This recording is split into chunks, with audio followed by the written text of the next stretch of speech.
Okay. Good morning.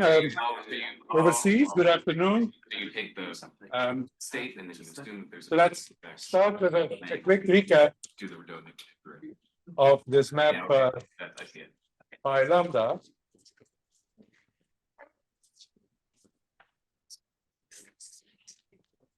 Conditional expectation defined by the partial trace. We trace out the tensor on the tensor factors in the complement of lambda, and there's one more thing that I wanted to say, which will be relevant in just a little bit when we discuss the Robinson bounds. The error you are making. So the idea was that we will consider an increasing sequence of lambda n that are finite, and that increase to gamma, and then we will have approximations for any a in the quasi-local algebra, in the sense that this converges to zero. But you can estimate how good the approximation is by looking at the norm of commutators with operators that are in the complement of lambda. So let me explain that. So what we use for that is a representation of the trace. So if so on say CD, the normalized trace can be represented as follows. But at least you can get the normalized trace times the identity by averaging A with unitaries. You average with normalized higher measure U star AU, and what you get is something that commutes with all unitaries. You can prove that easily by using the invariance of higher measure. And that means there has to be multiple of the identity, and since this formula preserves the trace, that's the only possibility for the image of that map. And using that, so I can do this on any number of tensor factors, and I get a representation for this this difference. Let's write it as follows: A minus pi lambda A.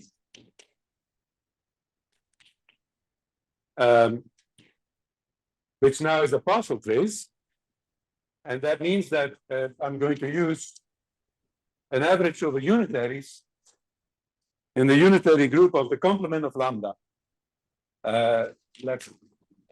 So if gamma is finite, this is a finite set. If it's infinite, then you have to do a limiting procedure, and I do U star the commutator of U with A, which has two terms. One is U star UA. U star U is 1. The integral is 1, so that is A. The other term is minus UAU star. This is also true. And I get pi lambda of A. Okay? So that means that if I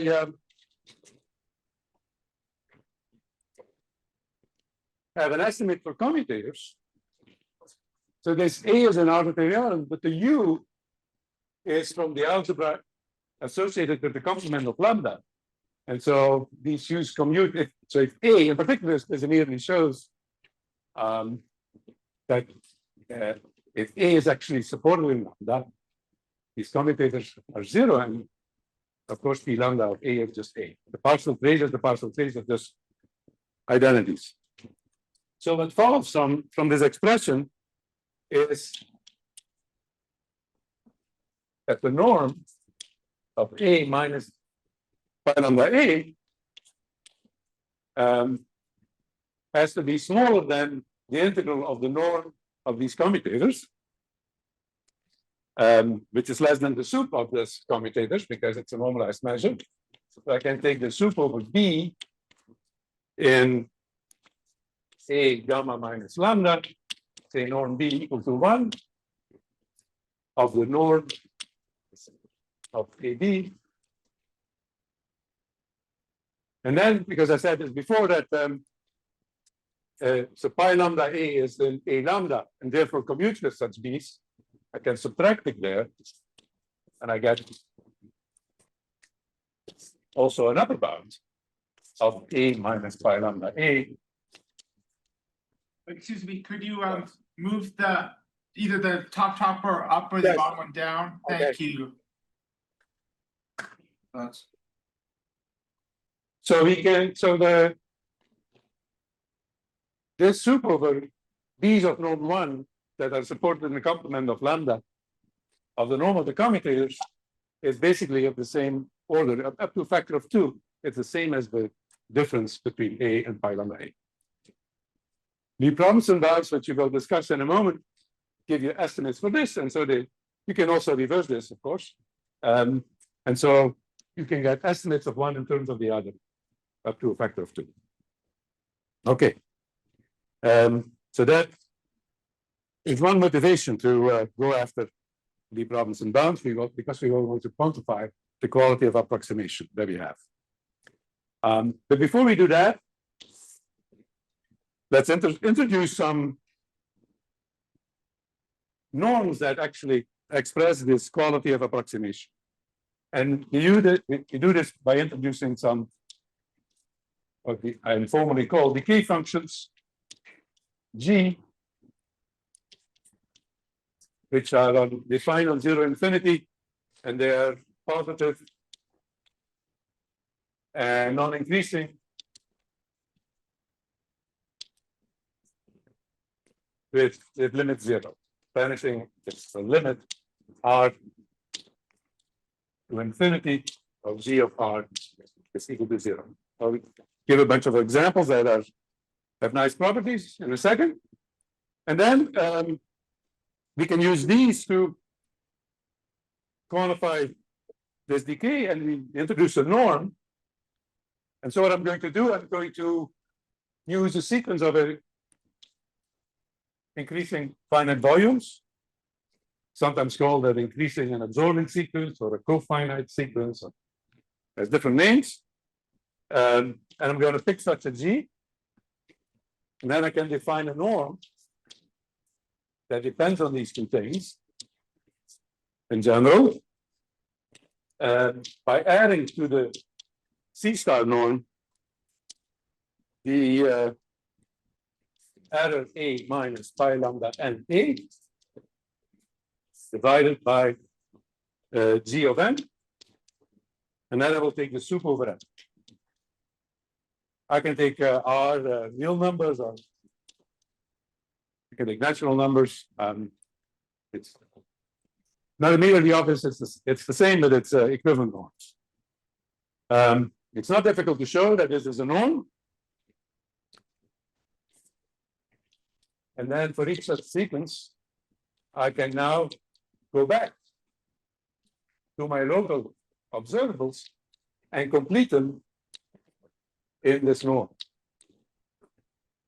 This, did I? Yes, correct. Thanks. So clearly this norm is larger than the C star norm, and so this algebra is going to be smaller, and it's going to contain, so this is finite for elements in the strictly local observables, but the expression will be infinite for quite a few quasi-local observables, namely those that for which the approximation is slower than GF. And all rates of approximation are possible, nothing is excluded. The only thing that's required to be in the quasi-local algebra is that this limit goes to 0, right? Without specifying a rate. All right, what's that sup over there on the bottom line? Sup over n. I said n or r. I used n here. The sequence that's.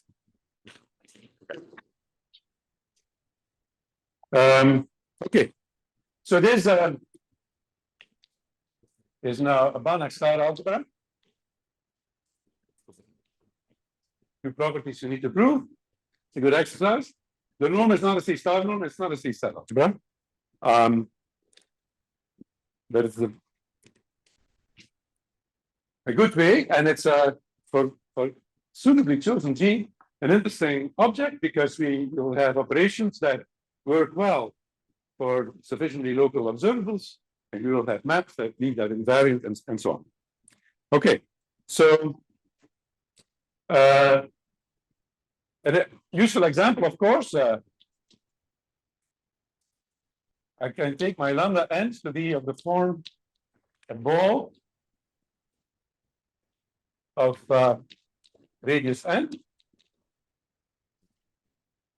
So if I do that, I have a bunch of norms now that just depend on x and on g. It's still a different sequence if I have, so this is this norm, but for the sequence g xn, I can again I do the completion, and I will get a gammas that are labeled by x and g. And really, it doesn't matter. So if I change this, if I can make a better approximation of A by changing X, then maybe I should do it. And so it's natural to consider the union over X and gamma of this, and work with this algebra now that only depends on G. And what's interesting is that if you choose nice G, then all these norms that in principle depend on X and G, in fact, only depend on G. Well, it's not true. They depend on X, but they are all equivalent. And the condition on G is, or a sufficient condition is, so if G satisfies some convexity condition, so there exists a C such that dn is less than C times G n plus n for all n and n. It's sometimes called logarithmic concavity or something like that. Logarithmic subadditivity. Then it's an exercise to show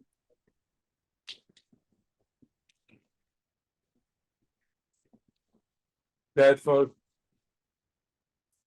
any x, y, and gamma, these norms are equivalent in the usual way, proportionally bounded by each other by just a constant, a multiplicative constant. And so that means that all these completions are the same. That means that this union is in fact trivial, and that this AG is just equal to the Banach star algebra we already had before. Okay, that's an interesting situation to consider. And since it only depends on G, I can call AG the algebra of G local observables.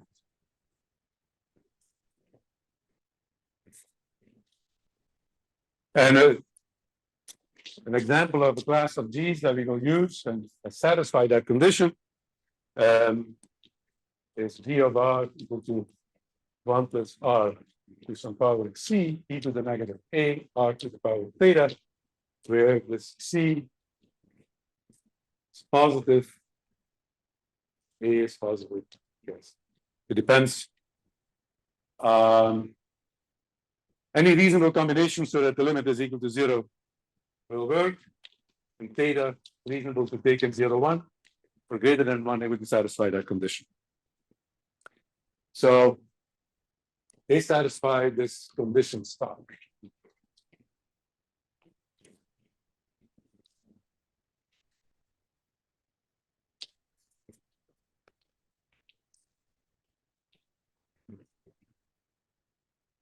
Now there's other things may want to do, and there's another interesting algebra that was introduced by Anton. There is a reference to a paper by Kapustin and Sopenko that introduces the algebra of almost local observables. And what you do there, when you take your G to be 1 over 1 plus R to the power alpha, some positive power alpha. And then instead of taking the union, you take the intersection. So almost local observables are the intersection for all positive of the completion of the local algebra with respect to these norms X alpha. And the same is true, it's independent of X. And so you take the intersection. So you now have observables that are localized better than any power law. But since I take an intersection, I don't get the Banach space in general, and indeed it isn't. Is a Fréchet space with a topology defined by the family of norms that is labeled by alpha. And these are called almost local observables.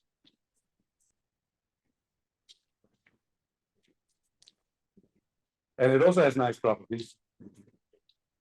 You choose dynamics generated with interactions that have such decay, then it will be left invariant and things like that. Sorry, I'm trying to. Yes.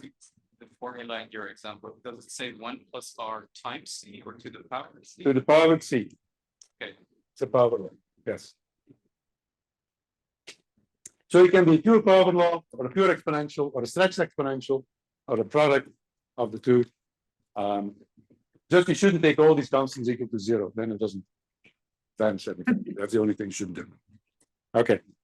Sorry, for the board above, does it depend on n, or do you fix an n for the example? Fix what? Do you fix an n, or because it seems like there's an n on the side Where do you want to? on the left? The N? Yeah. So when you take the So there's a sequence indexed by N of finite volumes, which in all these examples, I just take to the balls centered at some point X of radius N. So that this N is the N of the sequence, so it's not a fixed N. Was that the question? Do you union over all the n, or do you fix an n? Because I think on the left side it doesn't depend on n.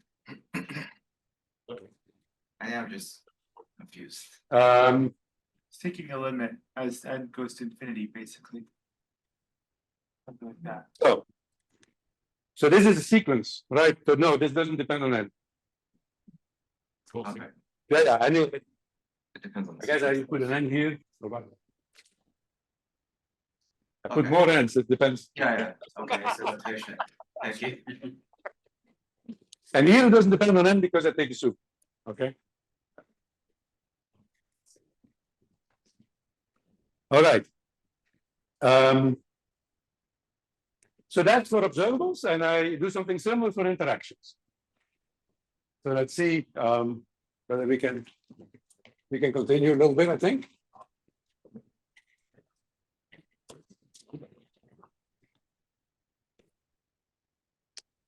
So I'll introduce some Banach spaces of interactions.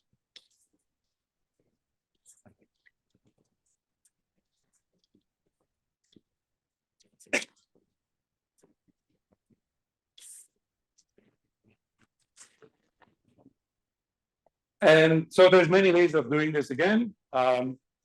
Norms may be equivalent or not equivalent and define slightly different Banach spaces. I'm going to introduce something that's convenient or that sort of directly leads to useful estimates. And that's by using decay functions that satisfy two additional conditions. And actually, those examples of these power law times stretch exponentially satisfy that property. So, and that is so assume G satisfies. Pick a G that satisfies something. You can call uniform summability.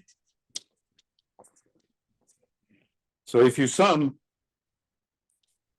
over y, g of the distance, y to a point x, and then you sum over x, that well, that the one norm of g, we assume that this is finite, so it has to decay sufficiently. For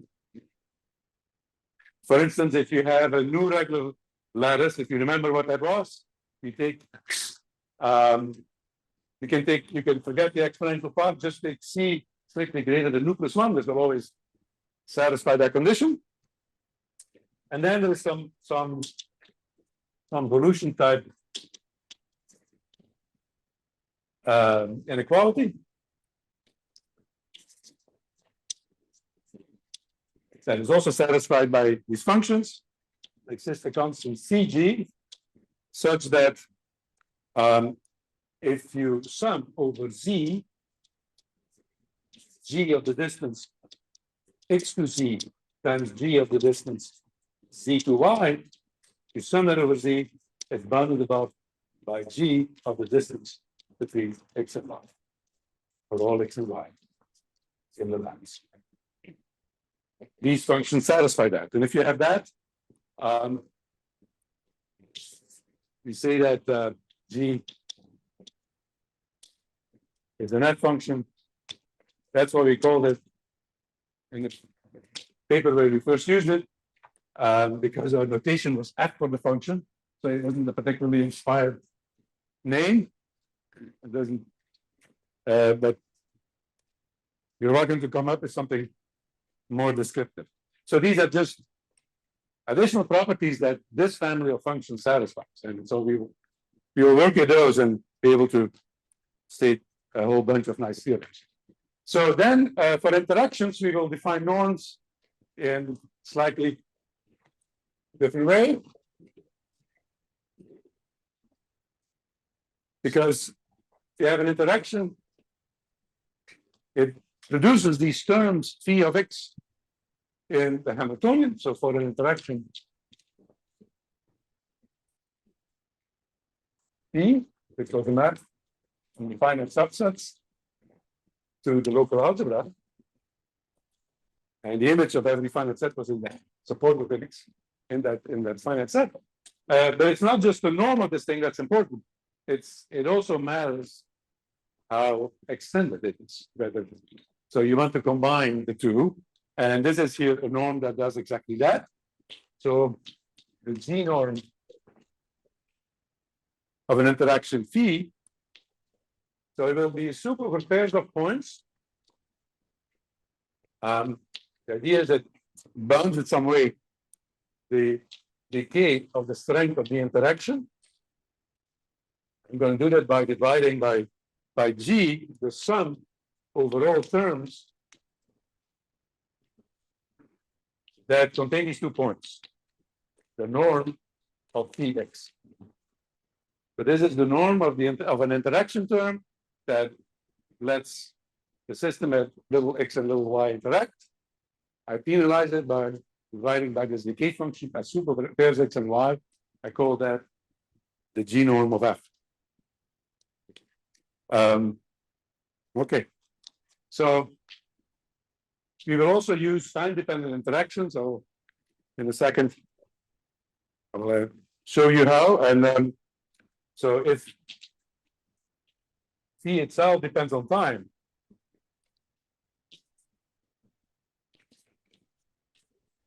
it's still useful to consider the function that is this G norm of phi at time t. I will have opportunity to put some further conditions on that. So maybe I'm interested in a finite time interval. It's continuous family of interactions in terms of this norm. I can take the soup or something like that. And but we will see in B problems and bounds, this is the quantity that shows up. And then I can define Banach spaces.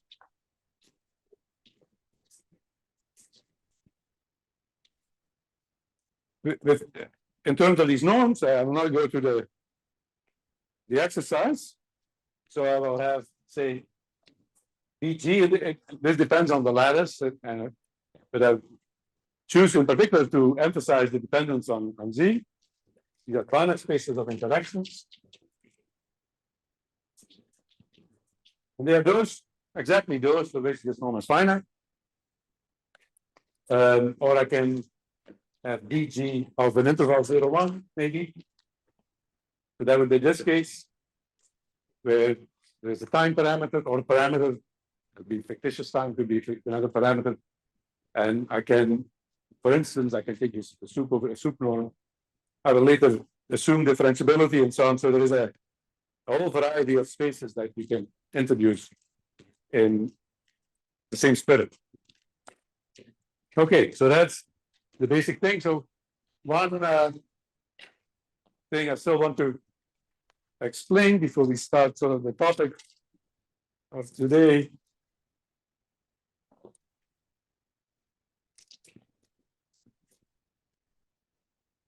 it's not to do with time-dependent interactions, but most of you know you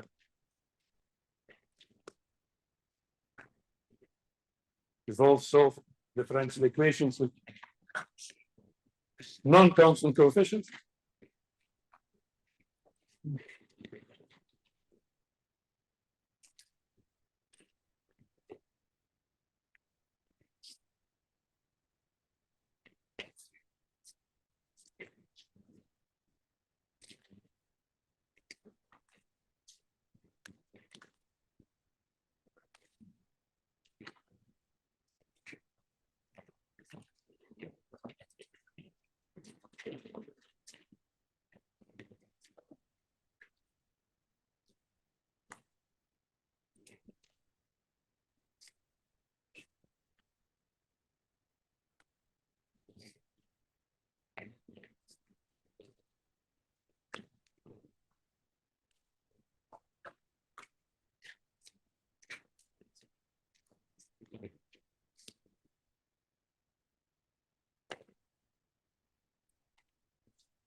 This is work.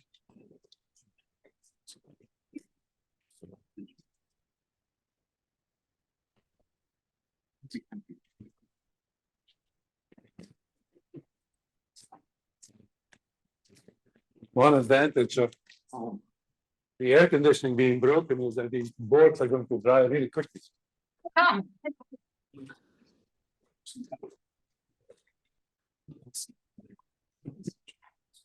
Oh, yeah. Oh, yeah. Maybe they've got tea. Okay.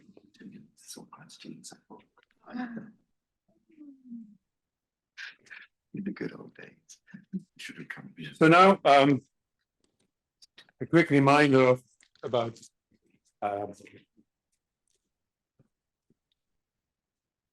dynamics for time-dependent Hamiltonians.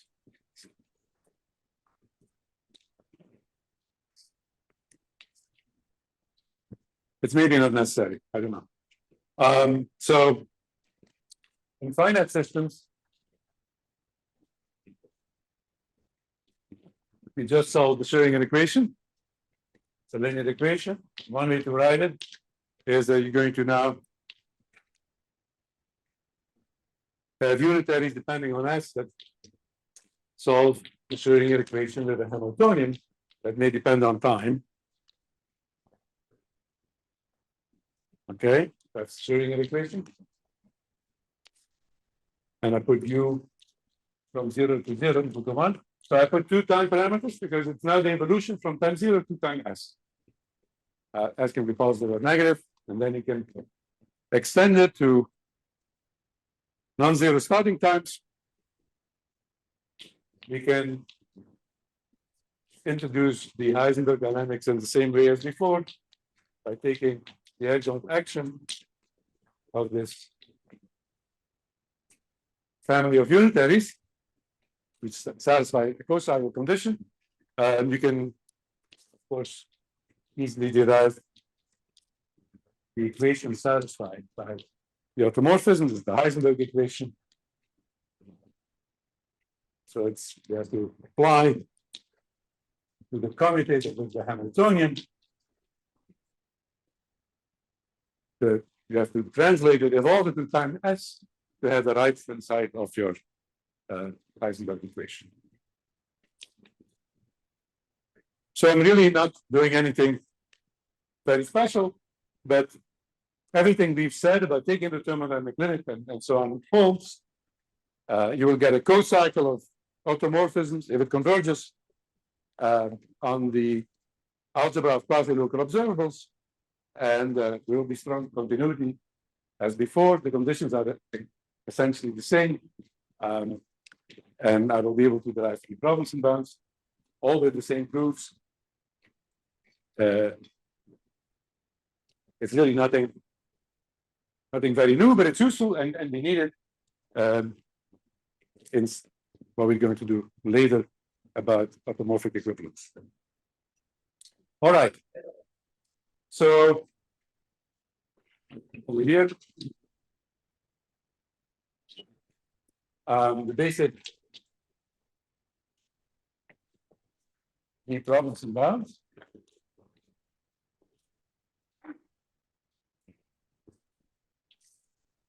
Bounds and commutators that we will use in particular to estimate the locality of observables and the action of the time of interaction. So here's a theorem. I say basic, there is many variants and extensions, and I'm only going to consider some BG, maybe depends on. There's going to be an interval in R for the time dependence, may not be defined for all R. And the G is an F function. So it is a combination of properties of the decay function, but also it interacts with the lattice, right? It has to be summable over the lattice, has to satisfy the convolution property over the lattice. And that's really all you need. And then, so for all X and Y finite subsets and observables that are in the algebras of these two finite volumes, an A in the X and a D in AY, and for all, say, S less than T in the time interval. And it's a good idea to look at the situation where X and Y do not intersect, at empty intersection. And you get a slightly sharper bound that you sometimes need. And the norm of the commutator of, so you prove this theorem in steps. So maybe I'll write what you do in the first step, you do this all in finite volume, and then you take the thermodynamic limit. Now I'll show you why it exists in a minute. So I want to take the time evolution on one of these local observables. It starts to move around in the lattice, and then I'm going to test by taking commutators with B located somewhere else to see how far A has gotten. And we have a bound for that. Bounded by twice norm A, norm B.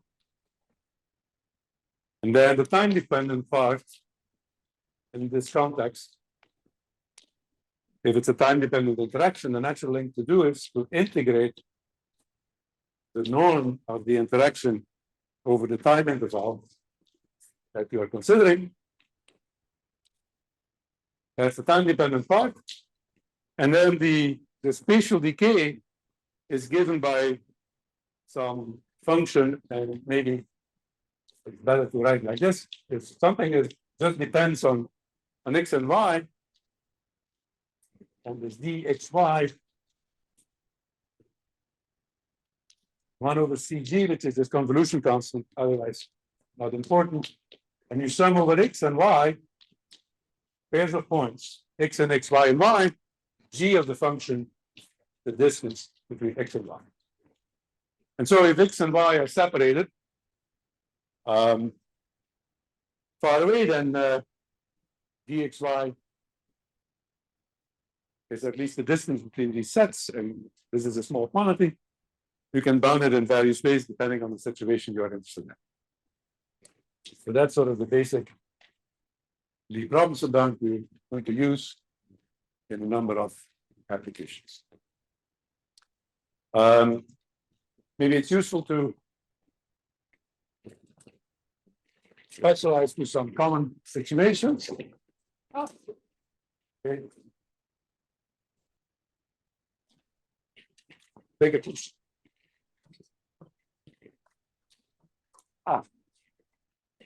He's back.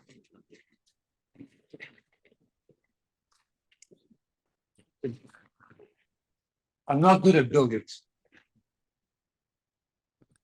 Okay. It's 3 problems about. So if P is time independent,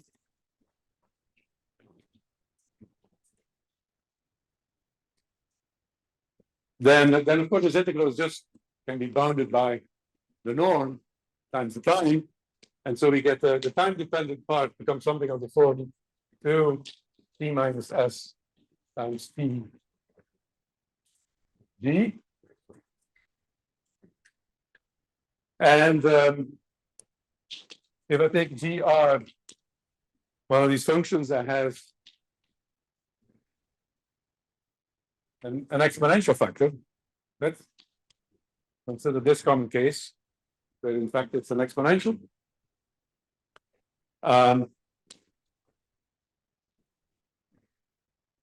Large enough c, then you can this sum you can take out an exponential factor and sum over all letters over 1 and get the and use the summability, and what you get is that the dxy is some constant times the minimum of the size of x, the size of y, times e to the negative a, the distance between the sets x and y defined in the usual way. So this is the sort of more standard form of the problems in bound that you must have seen, and which leads to this lifelong picture.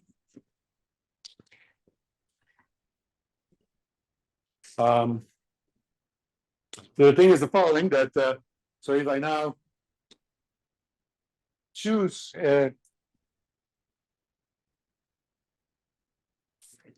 I'm going to apply conditional expectation because I want to sort of see where the main part of this time evolved observable is. And if I take x enhanced by something like v t over a plus some delta, not of a, but of tau t s of a, 0. Then in this case, I will get an estimate of the form norm A, norm B, and I could put all the exponentials together, and it's the distance between x and y minus this dA. That's the Bromson bound, but I'm going to decrease the distance between x and y. So this is now there's still Sorry, the chi is greater than r plus 1 on the right side. nu plus 1. Okay. Where This, is or for ZU, it would be strictly greater than u. For the general nu-regular metric space, it happens to have some ability. You need to, we only know the possibility of taking it greater than nu plus 1. Yes. In the differential equations, Yes. second parameter doesn't play a role, but the theorem interferes. Yes. So, but I would generally want to define a co-cycle with 2 parameters, and so I'll write it here. So ds, it's a good question. is T0 composed with the inverse of 0s. So you go back S and then you go forward by T. And that gives you the evolution from S to T. I think I've read it. But yeah, so the question was about something that was on the top board. In the meantime, I moved to the situation where I have time and time interaction. Oh, yeah, so here I don't need that. Is that okay? Yes, thank you. So what's the base of X? What is X parenthesis? Yeah, so XR would be the union over X and X, balls of radius R, say. You increase X by some shell of thickness R. So then what this really becomes, if I plug this in, is something of the form norm A times C times e to the negative k delta. What did I do now? I did two things at the same time. So this is really the approximation of tau T A norm estimate.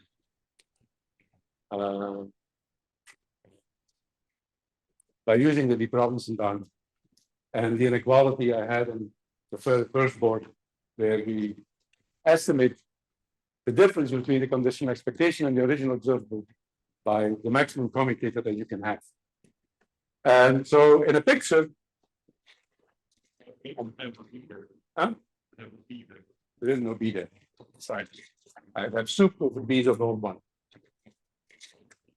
I'm trying to do this a little bit too quickly, bro. So let's have this light cone picture. So we start with an observable A that is supported in X at time t equals 0. And what the picture says is that there is a light cone type object with a slope determined by the constant V that appears in the time-dependent part of the estimate, which has the norm of the interaction in it. And so the tau T of A is essentially localized in this growing region. It's essentially supported there up to some small corrections. If I take that region a little bit bigger than this light cone, I add an additional distance delta, then the error decreases exponentially past the delta. That's what the don't say in this case. All right. So what else can we do with this? So as I said, you begin by proving the Robinson bounds for finite systems. Unless you have already maybe proved that infinite system dynamics exist. But in fact, for the setting that I'm giving you, there is no proof that I know of existence of the thermodynamic limit of the dynamics without using the Robinson bounds. So we kind of force, if you use this general setting, to first prove the Robinson bounds, then the thermodynamic limit, and then the object in the limit will also satisfy these bounds. So here is the theorem that provides the basic argument. I'm not going to go through the details. There is this simple undergraduate analysis. So consider some now two finite volumes, lambda 0, or did I call them, and lambda 1. Lambda 0 contained in lambda 1. And I'm going to compare the time evolution of A in the algebra X generated by the Hamiltonian in lambda 1 with the one generated by the Hamiltonian in lambda 0. So A is fixed, it's supported in some site X, and I think of lambda 1 and lambda 0 being larger. And you get a sense that the limit is going to exist because very similar to the Lieb-Robinson bounds, you prove the following estimate. It's less than norm of A times a constant, e to the 2t Tg. If the interaction is time dependent, you can take the soup over the time interval 0 to t, and that's the estimate you get. Times, again, something like this. Spatial part, sum over x in x and y now in the difference of the two volumes, the larger one minus the smaller one. All the points y, if lambda 0 is large, all the points y are far away from x. And this becomes a fast decaying quantity. The summability of G actually gives you that it's a constant, and then it goes to 0 as lambda 0 goes to infinity. So if you have a sequence of finite volumes, lambda n, as we had before, maybe balls. If you take two large balls, and A, here the set X is somewhere in the interior of the smaller balls, then you're just summing over some shell, the difference between the two balls. So whether you're really proving them, if you do this for the sequence tau t lambda n of A, you're going to prove that it's a Cauchy sequence. And since we have these Banach spaces of observables, it will have a limit in that Banach space, and then all the rest is elementary steps to prove that you have a nice dynamics with all the properties. Okay, that's the Banach. All right, there are a couple of questions in the Q&A. Question? There are a couple of questions in the Q&A. Yes. Okay. Where's the Q&A here? Okay. How does the left hand side? That's most easy interpretation of Lieb-Robinson bounds. Speed of propagation in non-interesting quantum systems. So that picture was supposed to explain that. Was that question before or after I explained it? I don't want to know. So indeed, it says that essentially, if you're willing to make some error, allow from some error, and in fact you can estimate it and quantify it, then it looks as if there is a finite speed of propagation, or at least there's an upper bound to the speed of propagation of anything that is going on in the dynamics of such a lattice system, with bounded interactions that decay fast enough. And it has nothing to do with light, obviously, it's nothing to do with the speed of light. But if you do this in a lattice system, maybe there's something to do with some relevant speed in this system. Yes?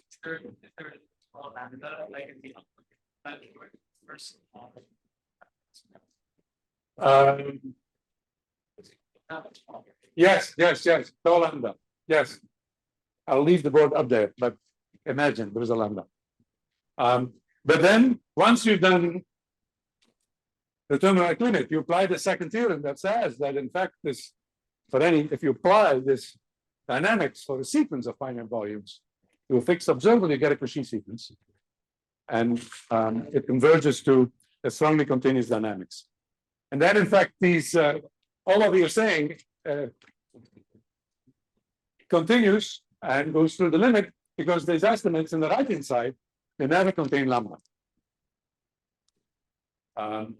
They contain x and y, and they contain gamma and so on, but they don't contain lambda, and therefore the same Lieb-Robinson bound, same right hand side, is valid for the limiting dynamics. So maybe just to formulate the conclusion, so for interactions P in such a space, Bg, and any sequence lambda n that increases to gamma, the limit of tau lambda and Ta exists.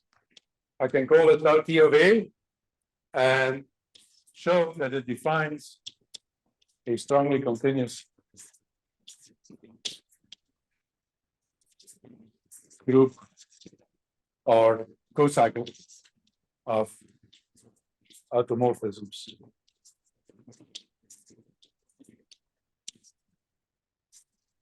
Of the quasi-local algebra. But you can use these estimates also to show that if phi is in a certain class, in fact, the evolution of local observables will be in one of those more localized algebras of observables. And depending exactly what it is, I mean, it can be the same if for the almost local observables, it stays in the almost local observables. If it's a stretched exponential, we may have to modify the parameter slightly or something like this, but you have nice estimates. You can prove things about the domain delta of delta, the generator of dynamics, and so on. But I want to move on to the next topic, unless there's more questions. Let's see. I had a question on the remark. So here showing that if interactions decay sufficiently fast, then there is dynamics, well defined dynamics. Yes. But even if they don't satisfy it, can still have dynamics. This might be harder. Right, and it may ultimately depend on the boundary conditions. Which so we never talked about boundary conditions here, and in fact, this infinite Boring dynamics doesn't depend on boundary conditions. But if you have long-range interactions of the kind of Coulomb type, power laws that are not summable, then in fact the things depend on boundary conditions or other types of situations. Dynamics, classical things. Yes. Correct. When it's well defined for one side, but also not well defined for contractor. Is it the same for what dynamics? You're talking about thermodynamics. No, in dynamics, yeah. For the non-summable case, I don't think there is a unique group of automorphisms that you can associate with such systems, and I'm not sure it matters whether it's repulsive or attractive for the dynamics. For the thermodynamics, yes. In the case of classical thermodynamics, it matters a lot. So that's why if you study systems of charged particles, typically first, number one, you have to assume the total system is neutral. Otherwise, there is ever increasing forces and ever greater and greater accelerations. There is no kind of good limiting dynamics. And then for a neutral system, then you have to define exactly what that means. You can subtract the background, the energy, and so on. It's a rather subtle thing. So this is not what is going on here. And needless to say, those systems in general are not going to be gap even in any reasonable state. If you have these long-range interactions. There are C's that maybe I didn't specify. If somebody's asking whether they're arbitrary constants. So the C that you can see here is the convolution constant of the decay function G. There are other constants that I did not specify exactly where they come from. Maybe I don't know. Oh, there. Yes, you can derive it from the previous inequality, but it should be.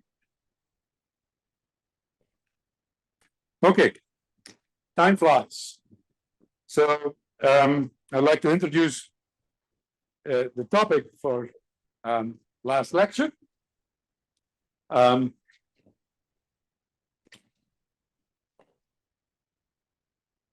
Which is better put this here.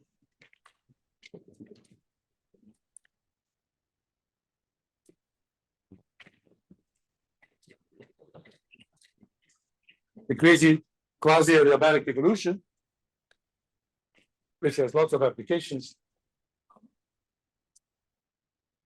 was introduced by Hastings.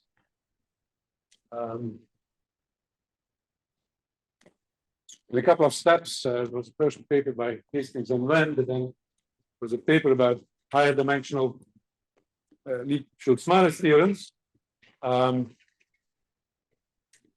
2005, were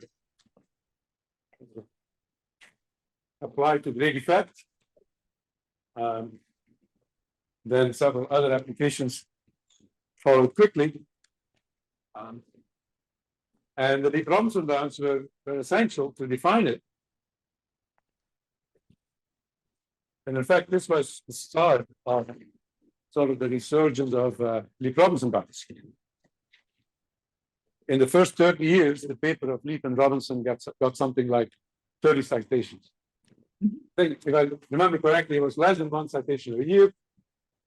And then suddenly it jumped up, and by now I know there's definitely over 1,000 citations. Because suddenly it was realized that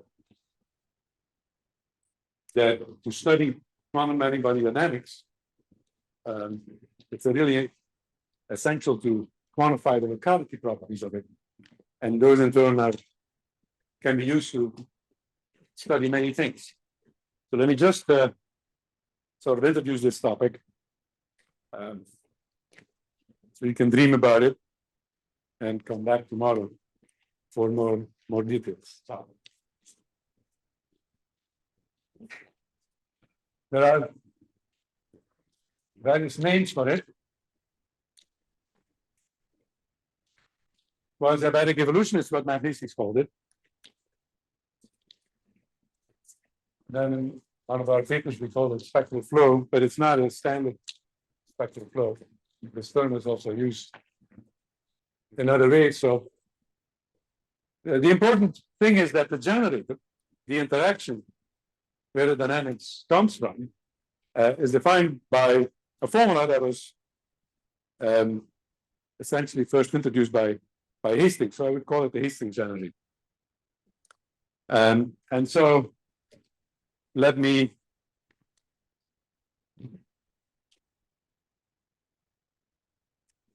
just write the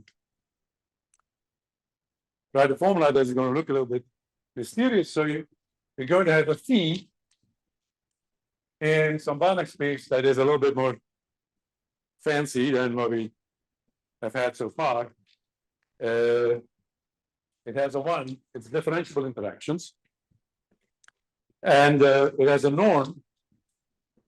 Let's call it triple norm 1 a theta. And it's sign dependent. So there's a parameter that's going to go from 0 to 1, which is some fictitious time. And then this norm is super over that time, S. And then we do a lot of the things we did before, super over points in gamma. Take our G function, our decay function, to measure decay. Then we're going to sum over points that contain X and Y. And then we are going to have the interaction with that, but also the derivative.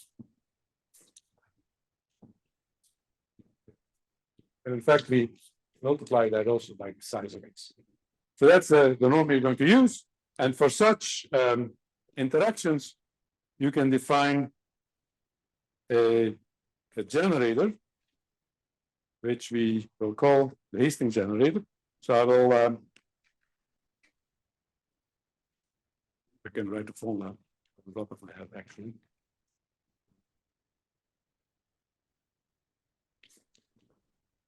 For the Hastings interaction, I would say,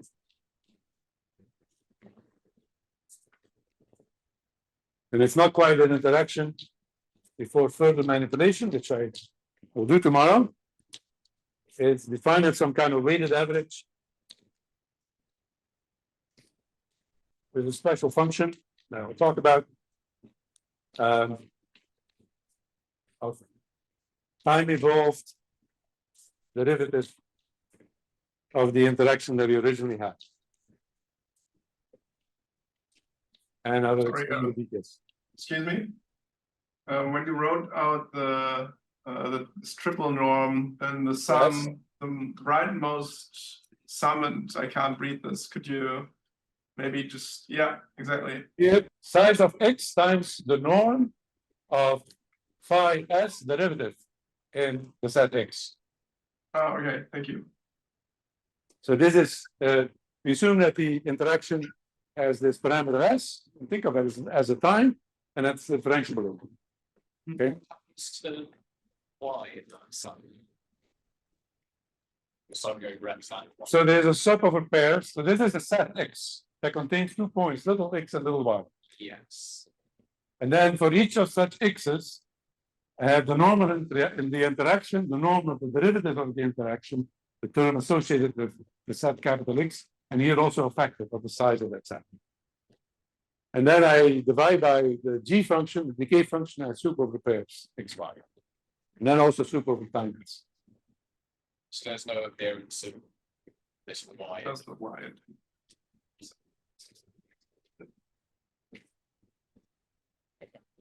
Still a question? Yeah, the thing you're subbing over, there's no appearance of this y. Capital X is the definition. So, okay, the sets is those sets that contain the points x and y. Yeah, there's no y there. It's a sum of x. It's a slight generalization of the norm of interaction we introduced half hour ago. But I'm going over time, so I'll stop here. Some things in this formula are not clear, but I will explain them tomorrow.